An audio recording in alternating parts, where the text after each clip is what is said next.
sweet friends, my name is Anna, and have I got some cottagecore movie recommendations for you. First, I just want to preface this by saying not all these films take place in cottages, and they don't all surround the daily lives of cottage inhabitants. But I do think they have lovely cottage aesthetics, and I'll discuss that for each film separately so you know what to look out for. Second, I recognize that these films are not without their problems. Some of them have cheesy plot lines. Okay, sure, whatever. But some of them have stronger issues like colonialism, and I'll talk about that a little bit just so that you know what you're getting into and that we can scrutinize these films and recognize when things aren't right and we can learn from them. But without further ado, here are some cottagecore movie recommendations. The Secret World of Arrietty. This film is based off The Borrowers by Mary Norton, and it surrounds Arrietty and her family, who are tiny, and they scavenge and borrow from a nearby human home in order to survive. But Arrietty's entire life changes when she is discovered by one of those humans. As with most Ghibli films, Arrietty is very cottagecore. It is filled with beautiful shots of nature, animals, and quaint homes, especially that of the borrowers and specifically Arrietty's room. So cute. Oh, I love it. Tuck Everlasting. Tuck Everlasting is a Disney film that takes place in the early 1900s, and it surrounds a girl named Winnie who stumbles into a boy named Jesse Tuck and discovers that him and his family are immortal. This film has lovely cottagecore outfits. It's got a beautiful forest that the Tucks live in, and the Tucks' home as well is so cottagecore. I think you guys will really like it and be inspired by it. This visually stunning film does have a bit of a cheesy storyline, and one that is a little bit weird. I will just say that romance, especially the teenage variety, when it comes to immortality, is a strange concept. We've seen it before in Twilight, where, you know, Edward, 100-plus-year-old man, is dating a teenager, and it's hard to imagine that your mind frame would stay in that teenage frame of thought forever. So that's just something to scrutinize a little bit because it can be a little bit weird. That being said, I think this movie is very pure and wholesome, and I don't think they meant anything like that. It's just supposed to be about teenage love with an added complexity. So, The Secret Garden. There's apparently a remake coming out in about a week. I just learned this today, but I'm excited because there's definitely some issues in the original Secret Garden, such as colonialism and racism and the improper treatment of disabilities. So I'm looking forward to seeing how they tackle these issues in the new one. As for the story, it is about a little girl who grew up in India, and her parents unfortunately die, making her go back to Britain to live with her uncle. She begins to explore his estate and finds a few secrets along the way, including a neglected garden. The rest of the film surrounds her restoring this garden and restoring the relationships within her family. Funnily enough, this is the first of 2 garden restoration movies that I'm going to be recommending. Genuinely, this film is very beautiful. The garden is lovely. There are some problems, like I said earlier, but it is a great story. Daughters of the Dust. I'll admit I was not able to watch this film purely because I could not find it anywhere to rent legally in Canada. So if someone knows where I can watch it, please let me know. I really was excited about it because it looks so beautiful and it's got a really amazing story. So I've read reviews and I've read summaries and I have looked through lots of stills to combine this because I wanted to include a movie that was not just a bunch of white people.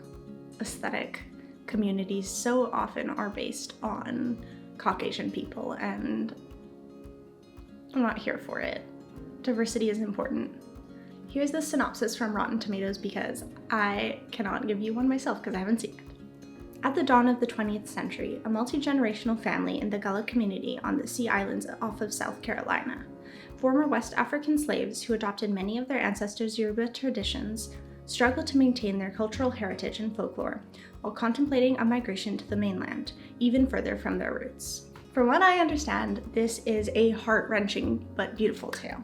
It discusses difficult things like racism and slavery and rape and suicide, so please be aware of those things if you intend to watch this film.